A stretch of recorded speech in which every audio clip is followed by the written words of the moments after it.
Halo teman-teman Derkar Vlog. Hari ini gue kembali akan nemenin Sugi buat ngedandanin Jimny-nya. Sekarang yang kalian lihat di sini udah ada yang berbeda, yaitu buat ban dan velgnya. Ini udah diganti JDM style ya. Dari penggunaan velgnya termasuk ukuran bannya. Nah, gue pengen cerita sedikit dulu. Jadi yang dibilang JDM atau Jab style untuk Jimny itu adalah menggunakan ban dengan profil yang tipis dan tinggi dia, posturnya jangkung ya. Jadi seperti yang dipakai Mas Sugih ini, ukuran bannya 185/85 R16. Ini bannya sebenarnya ukurannya jarang di Indonesia. Kebanyakan di Indonesia itu mungkin sekitaran 205, 215, 235 dan lain-lain ke atasnya. Yang mana itu ukuran udah terlalu besar buat Jimny. Tapi ini ukuran yang menjadi favorit orang Jepang, di mana 185/85 itu banyak dipakai mau yang untuk harian atau yang dipakai buat off-road, juga kebanyakan orang Jepang pakai ukuran ini. Sementara untuk velgnya itu dikawinin sama velg dengan profil yang tipis juga. Biasanya pakai ring 16, lebarnya itu 5,5.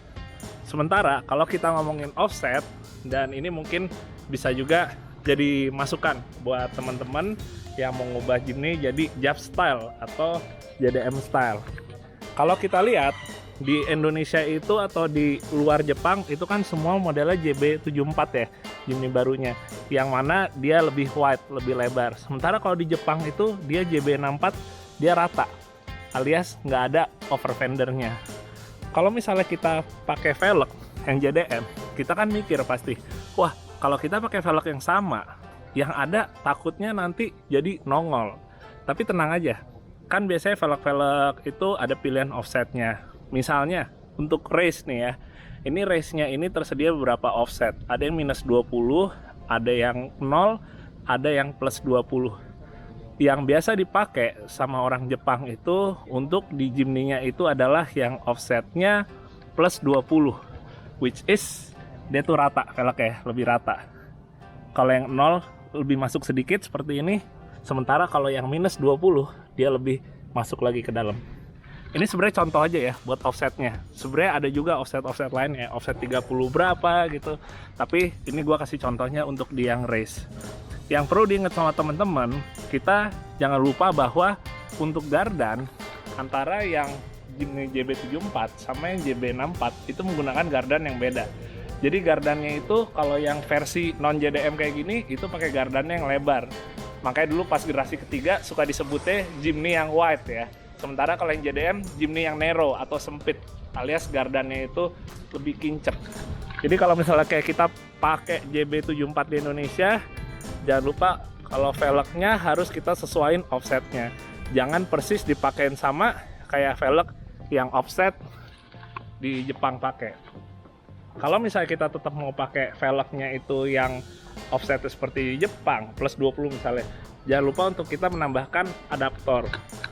Jadi adaptornya itu kurang lebih kita tambahin dulu sekitaran mungkin 3 sentian kali ya, supaya velg yang offsetnya plus itu jatuhnya jadi rata. Tapi kalau kita mau rata tanpa pakai adaptor tambahan, pastiin offsetnya yang ukurannya kurang lebih 0 ya. Tapi pasti bisa beda-beda juga, tapi kurang lebih ini adalah sekedar gambaran aja. Kalau misalnya kita mesti nyesuaiin lagi untuk offsetnya dan juga ukuran velg dan ban. Sedikit ngomongin ban, biasanya kalau ban yang profilnya ala-ala JDM itu emang lebih tipis ya, lebih tipis dan lebih tinggi. Kalau untuk di JB74 sebenarnya cukup, nggak perlu ditinggiin lagi mobilnya, karena dia itu rongganya atau wheel arc-nya itu udah besar. Jadi dengan ban yang 185/85 ini udah otomatis sih bisa masuk tanpa kita harus ninggiin lagi. Jaraknya masih cukup banget. Ini kayak gua taruh tangan di sini, ini masih ada jarak 5 jari lebih, bahkan kurang lebih sampai 8-9 jari. Terus kalau misalnya kita ngomongin ban, kalau kita udah ganti MT, pastinya itu udah lebih berisik timbang AT ya. Itu udah pasti. Tapi karena kita juga pakai Jimny yang mana emang kita bukan ngutamain untuk kenyamanan kayak kita pakai mobil sedan yang mewah misalnya.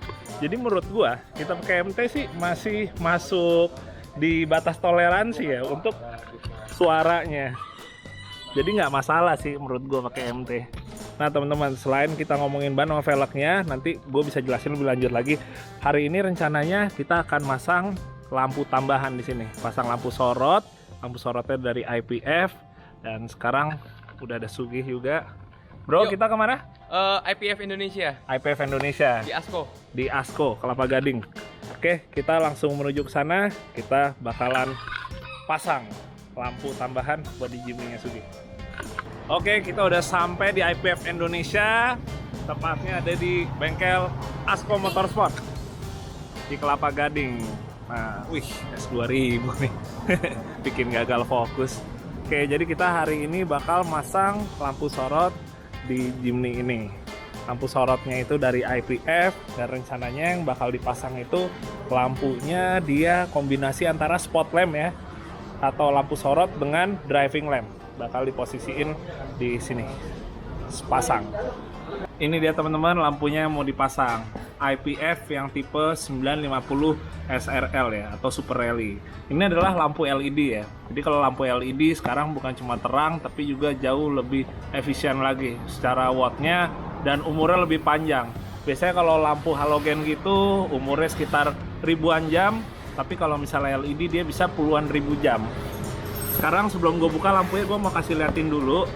Yang spesial dari lampu ini adalah dia itu menggunakan hybrid projector.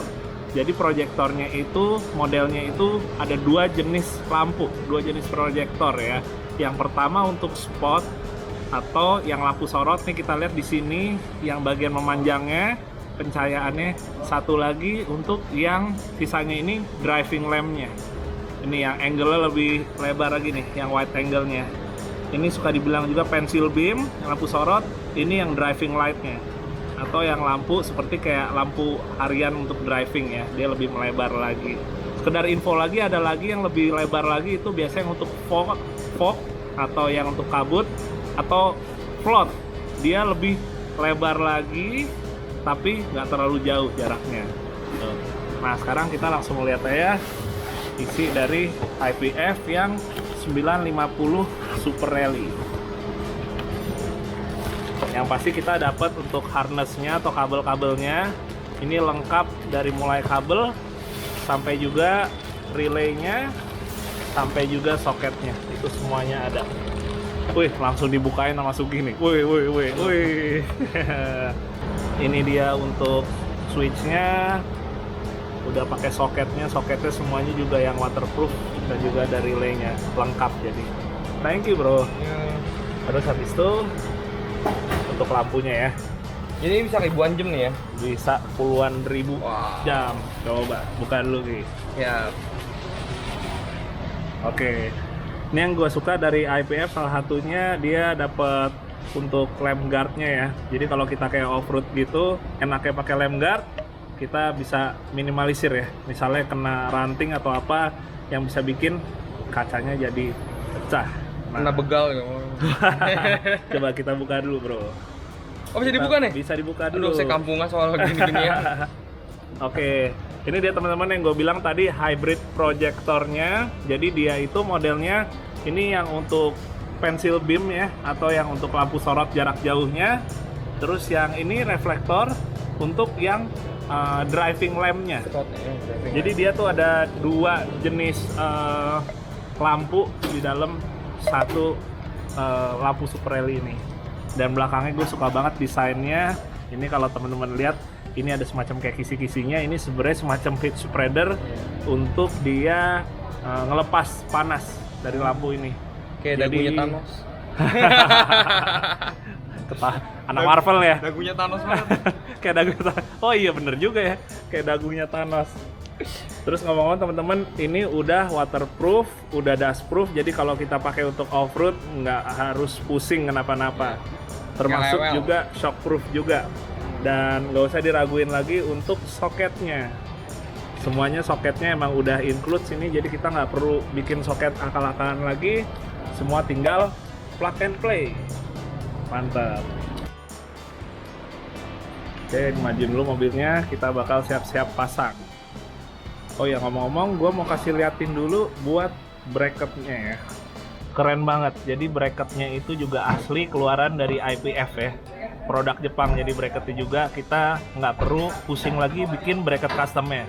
Karena IPF dia udah bikin secara khusus bracket lampu ini yang emang khusus buat Jimny generasi keempat ini. Ini bracketnya kurang lebih modelnya itu plug and play. Ini yang pertama gue pegang, ini untuk pegangan yang megang ke mobilnya, ke balik grill.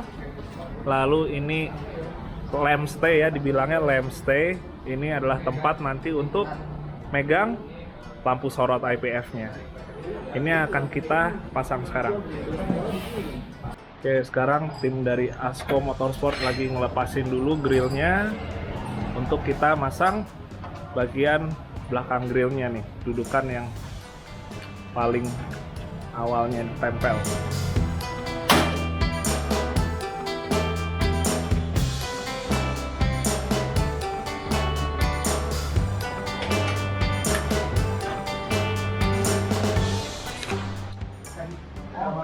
Ini dia grillnya. Kita lihat di bagian belakangnya. Ini pakai klip semua. Anda kalau mobil Jepang kan masih pakai klip ya, kayak mobil Eropa yang udah full dibaut semua. Jadi tadi yang cukup menantang tuh justru nyari titik-titik klipnya ini ya. Jumlahnya ada 13. Dan karena ini baru pertama kali kan ngebuka grill Jimny baru, jadi tadi nyariin dulu klipnya. Oke, sekarang kita lanjut lagi pemasangannya ya. Sekarang udah kecopot grill depannya. Jarang-jarang nih lihat JB74 grillnya dicopot. Gue sendiri baru pertama kali. Nah, ini untuk masang masih ada satu tahap lagi, yaitu ngebuka dulu bumpernya. Itu baru deh bracketnya kita pasang di sini. Nah, sekarang bumpernya udah dicopot, kita siap buat masukin bracketnya. Oke bro, kita tempel bro. Jadi ini bracket yang nempel ke bagian bodinya. Dia bakal ngebaut di sini. Ini walaupun plug and play, tapi nanti kita tetap ada sedikit penyesuaian, yaitu kalau kayak di bagian sini damper plastiknya supaya nggak mentok dengan ini. Tapi udah cuma bagian itu aja, sisanya full tinggal ngebolt on lagi, rakit lagi, terus pasang lampu di handle-nya.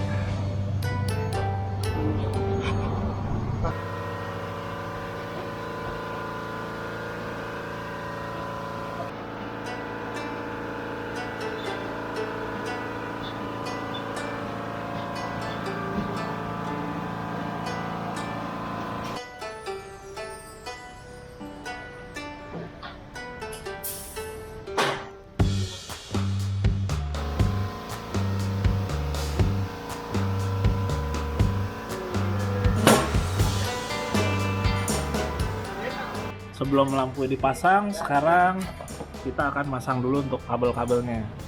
Ini lagi diurut dulu kabel yang ke dalam untuk masang saklar on off-nya di dalam. Tarik dikit lagi ya. Untuk relaynya. Dan ini soket yang untuk lampunya kanan kiri.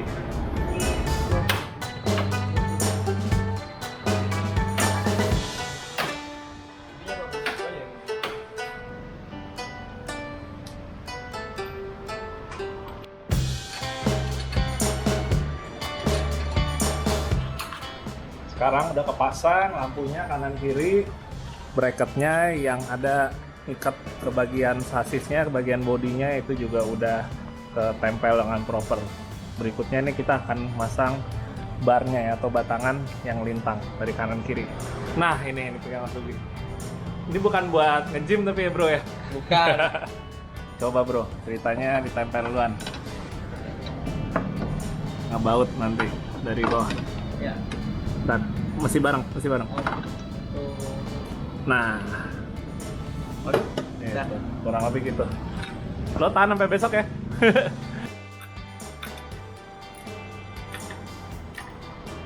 Oke, sekarang udah kepasang lampu IPF yang tipe 950 Super Rally-nya. Ini tadi seperti gue bilang, ini dia proyektornya itu hybrid projection system. Jadi untuk proyektornya dia ada dua bagian. Pertama untuk yang spotnya, atau yang untuk jarak jauhnya, satunya lagi yang driving lampnya yang di bagian atasnya. Ini sekaligus buat bracketnya atau lamp stay, ini juga keluaran dari IPF, dan ini emang untuk di Jimny yang generasi keempat. Makanya kalau teman-teman lihat di sini semuanya, kalau kita ngomong fitmentnya tuh masuk banget ya, nggak terkesan maksain karena emang udah bawaannya buat Jimny ini.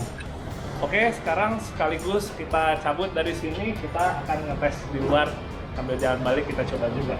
Thank you juga buat Asko Motorsport yang udah bantu buat pasang lampu ini. Oke, kita mundurin dulu ya.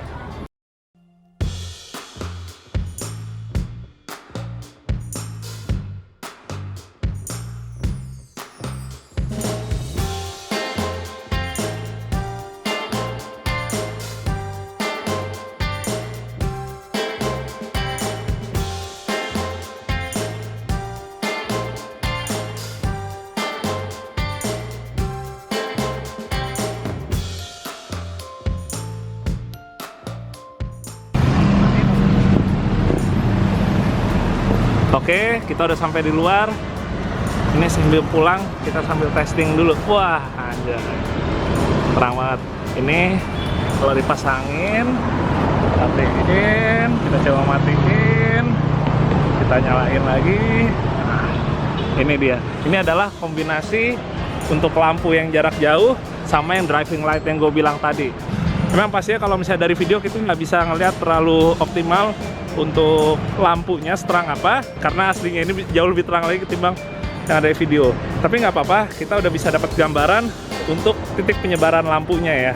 Ini karena ada yang lampu spotlightnya, itu makanya di bagian tengah lebih terang. Sementara yang untuk nyebarin sampingnya itu untuk yang driving lamp. Oke teman-teman, ini udah kepasang jadi IPF-nya, dan kita habis ngetes untuk ngoptimalin pencahayaannya. Dan ternyata hasilnya memuaskan banget sih. Oke, gue sekarang mau balik dulu. Nanti di jalan gue sambil mau nyobain lagi supaya lebih berasa lagi pencahayaannya dari IPF ini. Oke, gue jalan balik dulu.